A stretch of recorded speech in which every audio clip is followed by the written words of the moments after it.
Now, government buildings are reported to be on fire in the Libyan capital, Tripoli, as demonstrators demand an end to the 41-year rule of Colonel Gaddafi. The son of the Libyan leader blamed opposition groups and outsiders for instigating the protests. The army is reported to be using live ammunition against demonstrators, with international organizations putting the current death toll at over 200.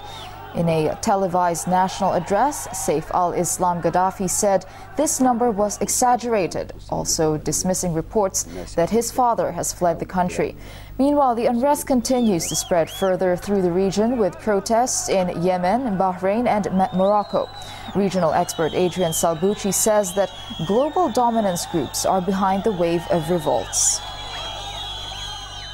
They might be getting rid of a 30, 40 or 50-year-old regime, but many of these countries, certainly in Egypt, certainly in Libya, certainly in Tunisia and in Bahrain, they might be getting themselves into just as bad or even worse trouble if they don't really understand the social processes going on and the powerful interests that may be driving them from outside of the Middle East. Because I think this ties into a more global pattern where we have to understand the major geopolitical long-term planning emanating from such organizations as the Council on Foreign Relations, the Trilateral Commission, and the Bilderberg Group, who have for decades been fighting the Arab world and have been fighting the sovereign nation state as an institution on a global basis. So in a way, if they can get rid of these strong men, whether it be Hosni Mubarak in Egypt or Colonel Gaddafi in Libya, and try to transition, as I was saying before, to a more liberal, chaotic, and more controllable